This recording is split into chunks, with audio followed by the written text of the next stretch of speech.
on Instagram, Facebook, and Instagram. And thank you for listening. You are watching and listening to the Alta Perform Show, the show about performing your guest. I have a very special guest here, Marilyn. You got it. Yes. I always get tongue-tied about the names. Your name could be John also. John? You got it. Nailed it first time. She is helping girls around the world. A very good cause. She was sharing with me before, and she was going to be a guest before, so I've had a lot of time to review her stuff. But we were just chatting about it a bit. But first of all, what did you used to do before you found this project? Or you created this project? Yeah. Right? It's your project. It is my project. So what did you do before that? Before I moved to Kenya, I was really helping a lot of adventurous entrepreneurs launch their business from their brilliant ideas that they had, using a technique called scientific hand analysis and helping them embrace their sacred money archetypes so that they could really kind of flourish and expand what their life purpose is through their life lessons and their life path. Great, great. So you found this project. What led you to this project? You know, I had been invited a couple of times to go on some humanitarian trips, and I didn't make it happen. They were a couple trips to India, and so I just honestly got irritated and said, whatever the next trip is, I'm going. Oh, really? It happened I've to done be that Kenya. before, Yeah, it happened to be Kenya, and it kind of unlocked some DNA that maybe had been a little stagnant in my life. And that sounds like a conversation. yeah. Whatever that means, right? And it felt very familiar. For those of you that may be familiar with the Native American culture, the Navajo Nation, tribes in the Four Corners feel very similar to some of the tribes that I work with in Kenya. And so the visits got more frequent and longer. And in 2014, I said, I think I'm going to move next year to Kenya, and I did. So you mentioned something. Why do you think, we did not talk about this. That's okay. Wing it. Something. Why do you think with tribes, similarity in Kenya, similarity here, you're saying basically the Four Corner states, that's what you're talking about?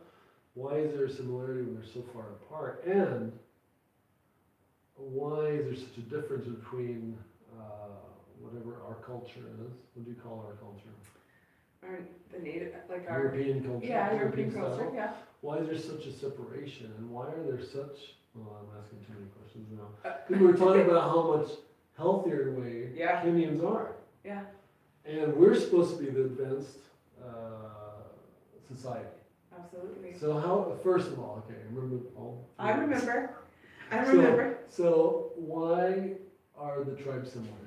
Well, and that's what, that's why I've got my Jessica Rabbit voice on for your guest today. Oh, good. I'm experiencing the Utah air and the cold. Oh, that's true. The colds that go around. We didn't talk about the inversion. I feel gosh. the inversion. Like I'll travel to like Boise or Vegas, even LA. Right. And I'm like, I clear up. All these sinus things, I clear up. Well, I was telling Adam, it's because in Kenya, people wash their hands constantly. They wouldn't have a cup of tea. Like I wouldn't go to get fast food or something here. In America, you don't generally think about washing your hands when you're eating in the car, right?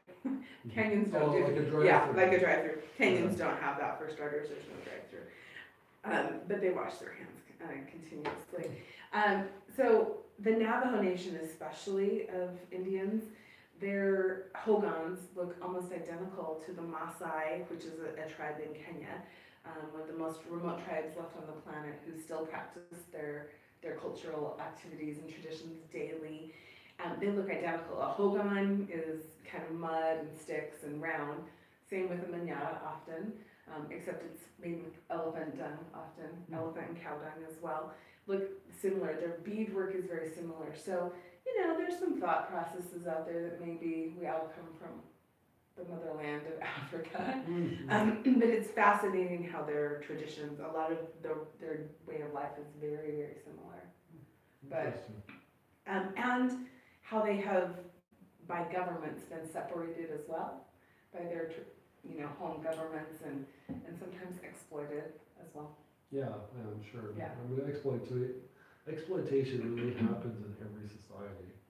We're just so prevalent. We can see it more sometimes. Here, we're exploited.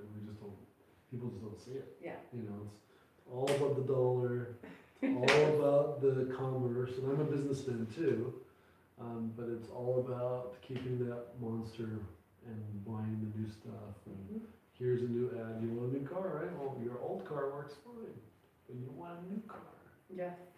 Yeah. But that's another story. So why do you think there's such a difference between, like, if they're healthy that way and people are getting sick all the time here? Well, my observations now that I've been there for traveled there for 5 years, lived there for 3, is that Kenyans live a simpler life. For one, there's, a different pace. If any of you have ever been to Hawaii and experienced Hawaii time, Africa time is a little slower than Hawaii time. There's no hurry in Africa, as they say, partially because, the majority of the population doesn't have a vehicle. So they're walking, taking public transportation, which oftentimes is on the back of a motorcycle, something like that. Yes. Have you seen it? Well, I was telling you about Egypt. Oh, yeah. Yeah. I've seen people riding bicycles with a big tray with all this bread, and I've taken pictures of it, and you're like, how is that possible? Eggs stacked 40 Yeah, rows well, deep. just like they're like running with pallets on their head. They're like, do. I'm like, what are you doing? How is that possible? Absolutely. That's such a hazard. That's so normal. They don't have GMO food in Kenya. That's illegal. Guns are illegal as well. Illegal? Illegal, yeah. So gun violence is usually only. Are we making this a gun show now? Well, we're not making it. Well, there's no guns in Kenya unless you're military or police. Food is locally grown, generally organic, free range, happy cows. Saying to animals from the Maasai, and I think that's part of it. They also have a deep sense of faith. They're very faithful people and believe in a lot of silver linings. They are always looking for the best. And the tribal mentality, the tribal culture of it takes a village, things like when someone has a baby, it's not your baby, it's our baby. Like they take responsibility. That's great. For, It'd be great. yeah. My parents would be their parents too. They could get maybe someone who could take care of them also. Yeah, or punish them if need be as Punish well. them, oh, good. Put my dad in mom in time out. Yeah. Put my mom in time Yeah. out today. You can't drink apple juice. You gotta test your sugar because she's diabetic. I'm like, you can't do this. Yes. Yeah, so it's different. There's a slower pace. I think I always tell our guests that come, when they ask, why does it seem like time stands still in Kenya? And I say, more often than not, because you're with people who are fully present, heart wide open, and you're usually in zero resistance because you're experiencing something new and a little bit more adventurous. What do you mean by zero resistance? Well, sometimes, we don't have the developed road systems and paved roads and you might be walking into town with goats or cows or donkeys next to you walking as well. So it can be a little bit adventurous, and sometimes you just have to surrender to the adventure and have resistance. This is how it is, yeah. Yeah. This is how it is. Like you're not like, look, you're gonna have bumpy roads sometimes, and that's just how it's gonna be, and it's best to not resist. Do they honk a lot in Kenya? They don't, not as much. That's a little bit rude. So in Egypt? other countries, Oh, in Egypt like they is have a definite honking system. Yeah, you notice that. Yeah, right? there's in a Egypt, system. they- Yes, they have hand through. signals, I would say, that they like wave you out or tell you to come or stop or go to, they help you navigate the tight, sometimes traffic in the bigger areas. I live more rural, so I'm not a fan of traffic, so I live rural. Sounds cool. Yeah. So they have order there. It looks, most Westerners would call it chaotic order, yes. Chaotic order? Yeah. Mm-hmm. It's chaotic in Egypt. I keep comparing it. Yeah. It's in Africa too. It is in Right- Africa. Right at the edge. Africa is a continent, folks. Everyone always says Africa as Oh, it's a there's one- country. How many countries are in Africa? Do you know? I should know that, but I don't. We should both know. We should know that. We don't know. So, tell us about your project. Because we were talking about how you help girls around the world. Yeah. So one of the things, before I was an entrepreneurial business coach and consultant, for many, many years I've been involved with birth work as a doula, which is a childbirth Oh, that's cool. a childbirth assistant. I've been on the board of directors for the third largest midwifery college in the world, and I've been very passionate about helping women and children. And so I discovered that oftentimes in developing countries, girls are taken advantage of, and if they don't have sanitary supplies, oftentimes they get behind in school because they don't have supplies to manage their monthly cycle, they drop out, then they're susceptible for early marriage, or in many developing countries, FGM, or female genital mutilation, or otherwise known as female circumcision, still exists. So something as simple as a sanitary kit can provide a solution. So, Excuse me. so they miss school or they're on their cycles, that Mhm. happens, and then they fall behind. There's no allowance for that? No, a lot I of mean, they times. don't allow it, like, okay, come back. No, I mean, certainly come back, but no, they fall behind in their schoolwork or miss tests. Interesting. So $10 can make that kind of a difference, that big of a difference. $10, yeah, $10 provides a kit that lasts 3 to 4 years, if you can imagine. Wow. Yeah, it's made out of flannel, it's lovely. We do a full workshop, so they learn about their own bodies, biology, their cycles, boys, sex, pregnancy, how to avoid that, how to avoid human trafficking, which is, a global problem these days. And truly, it sounds just like kind of ridiculous, right? But sometimes girls will need a simple sanitary napkin, and maybe it's a teacher or a policeman or someone in a leadership position that says, oh, I'd be happy to help you with that, in exchange for sexual favors, different things that happen, and Just that low of a level Yep. of. It just happens. And so giving them the resources of a sanitary kit keeps them in school and changes the trajectory of their lives so that they can graduate into secondary school, into university. And when you educate a girl, you educate an entire family. It oftentimes ripple effects for generations to come. Interesting. Yeah. So what is Soul Safari in Kenya? Soul Safari is our company that we host magic and memory making by coming to Kenya, having adventures, and serving in our Pay It Forward projects, like our Days for Girls projects, where we try and find ways that we can ripple it and touch as many people along the way as possible. So we've actually sponsored an enterprise, which is kind of like a shop. We've sponsored a couple ladies to be trained on how to make these kits and how to be thought leaders in their community to help host these workshops. So we find schools or sometimes church organizations with girls that are coming of age that we can go and provide these workshops and then gift them a kit. We oftentimes ask for the community to fundraise $1 per kit because we found that having some skin in the game makes them take better ownership of their kit. That's so true. And then that rolls it right back I should remember that. Yeah, it's true about a lot. I mean, you can give things away for free, and you have like two sides of it. I've noticed, like, you give things away for free, you get something out of it. I also know there's more ownership when you buy something. Like I used to give away this is some different situation. I used to give my bottles of like free travel packets, which were samples to people to try it, which has an effect, but people just, oh yeah, thanks, free. Yes. And you'd find them on the floor, they never tried it, whatever. But when I charged for it, the chances of them using it went up. Yeah. Even though it's like, sometimes I give one away for free, but usually like, it's $2, right? You have a little bit of skin in the game. Yes. It's $2. You can't afford that. Get out of here. Yeah. Here anyway. That's a different situation there. Well, and $1, which equates to 100 shillings in Kenya, is about what a girl would spend per month for her sanitary needs. And it's the parents that are paying for that, right? So they are very thankful then. I mean, we've had families, I've had moms come up and say, thank you so much, because now we can buy sugar and flour every month for our family, to feed our family more, like $1 a day, right?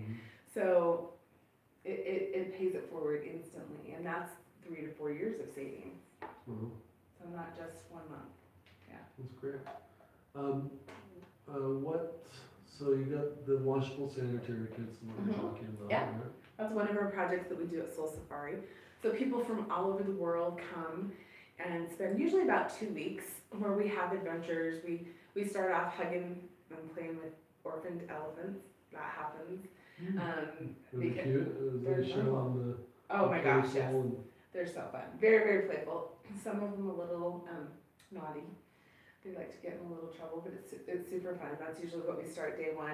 And then we make our way to, depending, we have some ladies only trips where ladies come and we play on the Indian Ocean because Kenya is on the east coast of Africa, so we have the Indian Ocean, which is bathwater warm. People, it's beautiful. We spend a week there and then a week in Maasai land and doing different projects. Sometimes it's the feeding station where we feed 4,000 more children on a Sunday, every Sunday. 4,000. 4,000. Well, it grows. Sometimes these kiddos walk 5-6 kilometers barefoot to come get a hot meal, and then we send them home with food for about 4 more people at home. It's one of the projects we support. We have tree planting that we do in Kenya. Unfortunately, luckily, just recently, the use of charcoal was banned. But until then, for many, many years, people have been harvesting trees to make charcoal in the Mount Forest area, which then affects the ecology. So you notice the ecology change. Oh yeah, the rivers, the Mara River gets lower, erosion, of course, happens. So, excuse me, we have tree planting projects specifically in the Mount Forest. We have a library at the Tenkis Primary School that we have been donating books to, and now we're actually starting the library, the structure, the building of the library itself, which will also serve as a pop-up clinic because it's deep in the forest and the nearest clinics are over the river and through the woods a couple of times. Yeah, I saw that on your. Excuse me. So how do pop-up clinics work? So, ironically, when I've been here visiting the Utah area, one of the projects that I've done, kind of my pie in the sky wish is starting to come to fruition. So we will have dentists that come to visit, and while they visit, they will be doing free clinics. So cleanings, dental care, and then eventually in the next year or 2, we'll have a full-on, stay there clinic where people, different dentists from around the country can come and serve, and then of course go on safari and enjoy Kenya and all it has to offer. We also have many midwives that have come and are interested in a midwifery model clinic and birthing center eventually. So yeah, and sometimes we have people that reach out that help with cataracts or glaucoma. So pop-up meaning whoever wants to come serve in their specialty, then we can have a location that would serve for that. What do you find the most needed thing there? I would say the number one thing that Kenyans value the most is education. So anytime anyone wants to come and serve and share their knowledge of a certain topic or healthcare, anything like that, always it's education. Yeah, because Kenyans pay for it. Unlike America, where it's included in our taxes, Kenyans pay, excuse me, hundreds of dollars a year per child to get them to have a good education, to give them a brighter future and hope for a different future. But to give you an example, like a security guard, a night watchman, the average salary of a night watchman for a month is $175 US. So if you have multiple children, which most Kenyans do, paying school fees and uniforms and books and all of that can be a pretty big stretch for them. So the health we talked about is good. Why is the infrastructure sound so poor? Yes. Like that's the European, like in European model that we have. The infrastructure is pretty good. I mean, we have our problems, like trains could be better and roads can be better and healthcare can be better, but we haven't, right? And we're spoiled, like if I told you, oh, my coffee's not hot, that's, you know, Yeah. whatever, right? If I'm present to it, I'm like, shut up, you know, to myself. But why is infrastructure the way it is in Kenya? And also, why is Africa always like a thing?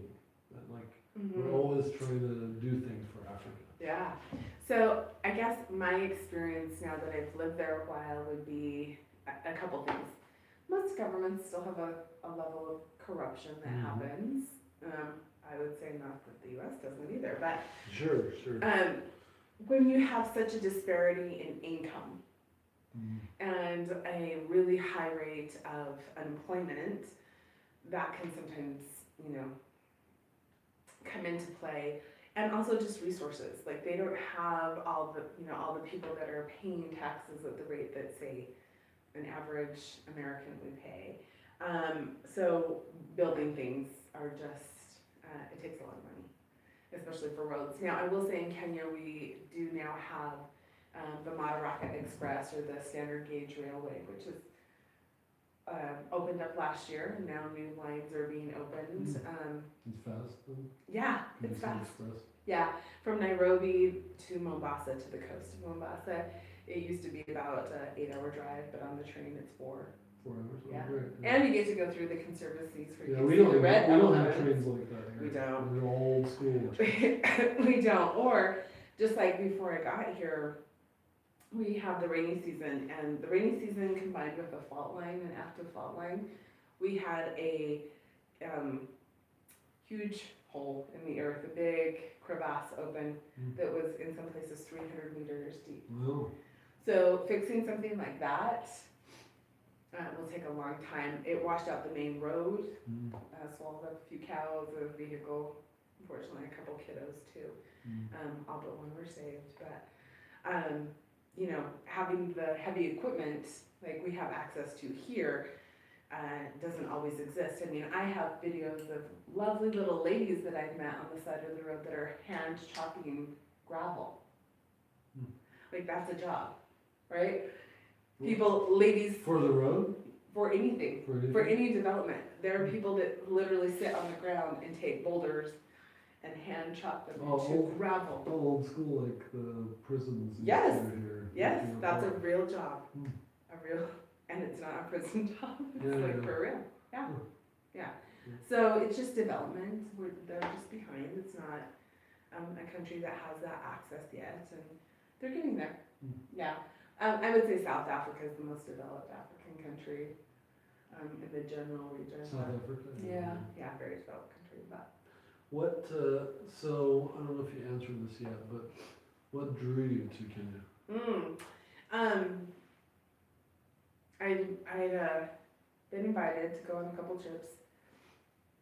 Didn't make that happen. Was a little irritated that I didn't make it happen. And so I said, whatever the next trip is, I'm going. And it happened to be Kenya. Kenya was truly not anywhere on my top 10 list. It wasn't on my radar. And then I went and feels like home.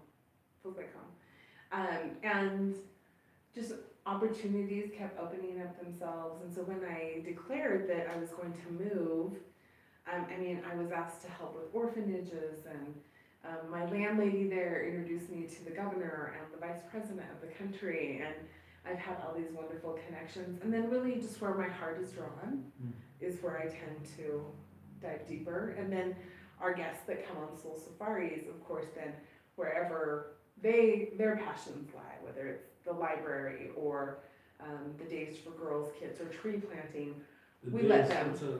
Days for Girls is the organization that we have partnered with to provide the washable menstrual kits. Yeah. So you partnered with several companies to do, or several charities to do that? We do partner with other organizations. Even Rotary International has asked us to partner with a revamping and a revitalization of a local school, which is fun. You know, I think humanitarians tend to find each other around the world. Yeah, we tend to help each other out. Yeah, absolutely. In our own way. So, you know, My sweetheart, I met in the process of moving over there, and he's a Maasai warrior. There are 42 tribes in Kenya, and the Maasai tend to be the most recognized worldwide. For those of you that may be familiar with Nat Geo, on National Geographic, you'll see them. They're the ones that are known for jumping really high, or you've seen them puncture the neck of or the vein of a cow and drink the blood. Why do they do that? That's just their tradition. Where they live historically is on the Masai Mara, and so the highland and the lowland Maasai. I mean, they live with lions and elephants and zebras, and so their diet typically is meat, milk, and blood. Milk, meat, and blood. Well, but they're not vampires. No, I've had some people reach out on Facebook and kind of jump me about teaching them how to be vegetarians. And